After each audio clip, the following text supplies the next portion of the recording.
এরপরে পরিচয় করলাম যে প্লেনে আমি যাব সেই প্লেনের ক্যাপ্টেন। দেখছেন অবস্থা, সৌদি আরবের ক্যাপ্টেন।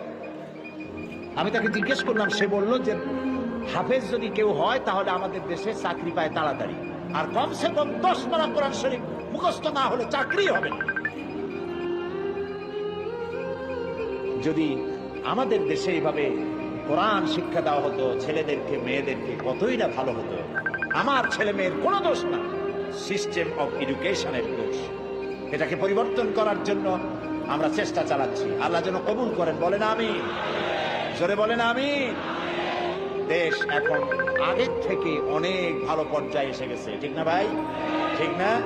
কাঁচামরিচের দাম নিয়ে খুব চিল্লাপাল্লা করতেছিল। কাঁচামরিচ 160 টাকায় দেশে থাকবো না, গেল না কিন্তু কেউ। ধনিয়া পাতা 200 টাকা, বেগুন 80 টাকা, কি সাংঘাতিক কথা। তারপরে রোজার মাস তো বেগুন হয়েছে 80 টাকা। পরে শুনি যে বেগুনি আর বানাইতে পারে না, পেঁপেনি বানাইছে। পেঁপে কেটে কেটে পেঁপে নি, বেগুনি হয় না, পেঁপে নি। বাজা পড়ায় যদি নোবেল প্রাইজের ব্যবস্থা থাকতো তাহলে মনে হয় বাংলাদেশ পাইত। এখন যে মূলা 3 টাকা, গরুতেও খায় না, সে প্রশংসা কেউ করবে না। বন্যার কারণে, বৃষ্টির কারণে মালপত্রের দাম একটু বাড়তে পারে। তারপরে আল্লাহর মেহেরবানি, আইন শৃঙ্খলা পরিস্থিতি যতটা লস হয়েছিল তার থেকে অনেক বেশি গেইন করেছে ইনশাআল্লাহ, আলহামদুলিল্লাহ বলেন। বলা হচ্ছে জি জি মক্কা শরীফে মদিনা শরীফে দোয়া হয়েছে, র্যাবের জন্য বলতেছে।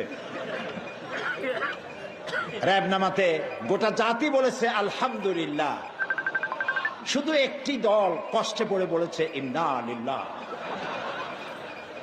তাদের রাজনৈতিক কর্মীদের খুব অসুবিধা, বাইরে দিতে পারে না।